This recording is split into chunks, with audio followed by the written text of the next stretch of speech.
Hey, what's going on, guys, and welcome back to another City Skylines video. Now, in this episode, we're just continuing with expansion. Really, there's nothing in these videos that is like a clear theme. I'm always jumping around to different parts because I want an even kind of spread almost.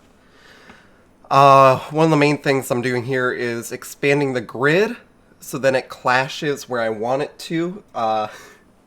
And just so then it feels a little bit more full, and then I don't have to go back and add to the grid later.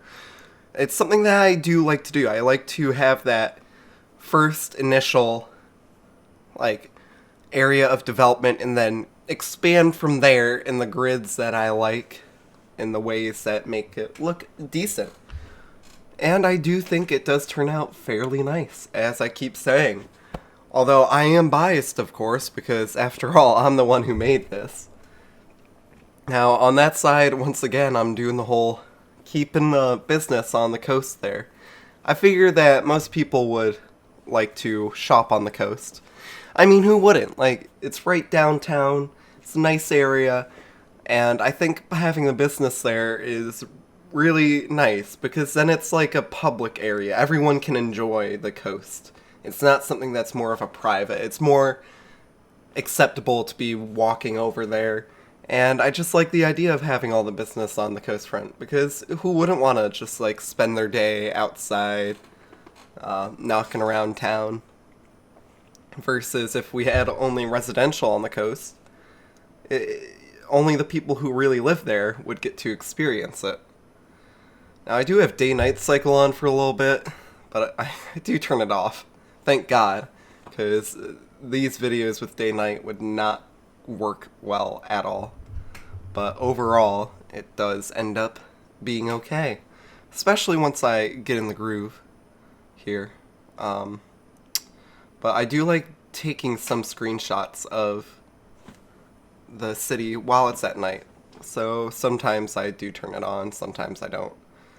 It's a little awkward how I do it, but it works, because I don't like working with the day-night cycle on at all. But I really love the day-night cycle, so I'll turn it on occasionally.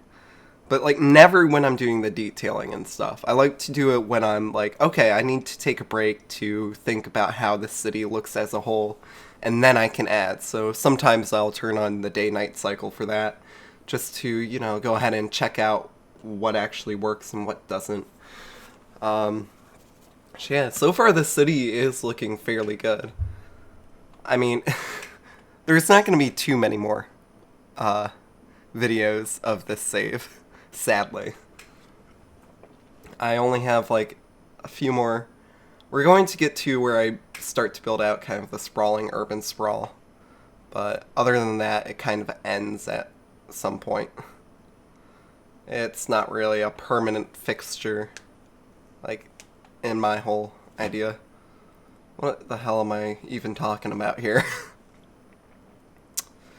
But other than that, I mean, it was fun to work on this save, and I would love to come back to it, but I obviously, like I said, I can't because I don't have the save. But watching it again, really helps me remember what worked. Because there were some things that actually I really do like about the city. For these parks, I really enjoy doing the ground cover. Mainly because it does look pretty nice. It just makes it a little bit of a darker green and such. And yeah, as you can see, I finally had park life, so I activated that, went ahead and started making some actual parks, and it's something that I've been doing in all of my new cities. I've been doing a bunch of parks, especially on the coast and stuff, because it looks nice when I do it, on the coast. But I don't know, I do like the way that those parks look too, because I've been playing a lot on more of an autumn theme. I've been doing autumn colors for the trees and all that stuff, so I've been trying to keep it very fall and temperate. Now this one's very tropical, which is more similar to my Bayview series, which that series went really well. I'm very happy with how that one actually ended up looking. They're, sadly, once again, I won't be able to revisit it. That was a sad day when that save just stopped working. It would not work anymore. I kept trying to launch it and it just wouldn't. I got frustrated and never edited any of the other videos because of how angry I was. I'm like, no, I was so close to like having it completed to how I wanted it.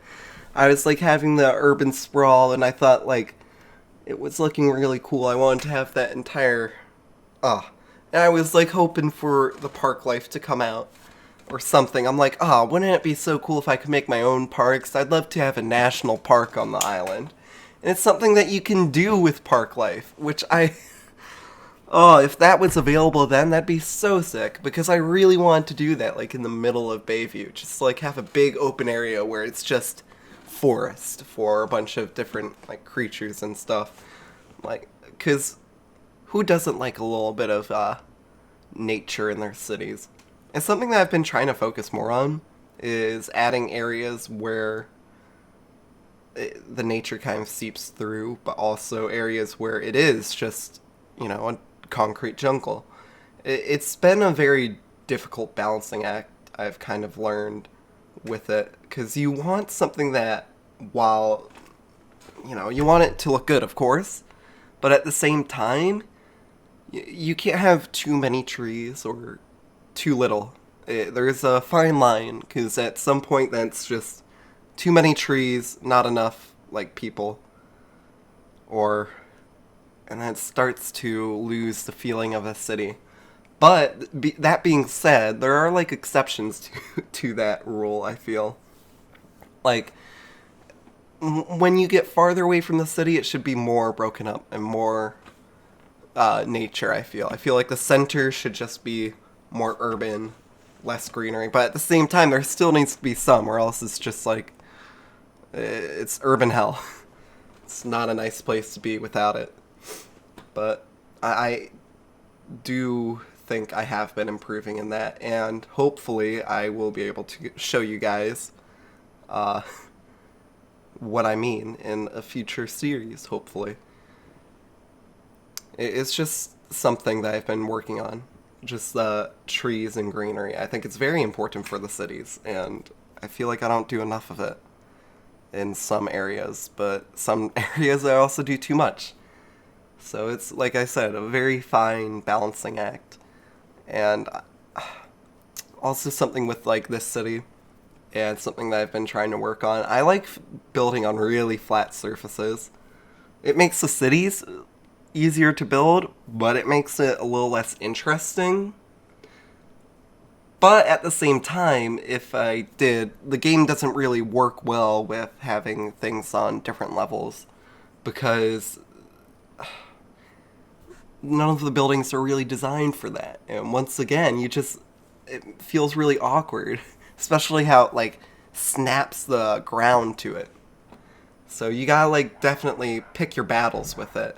It's and there goes the dog.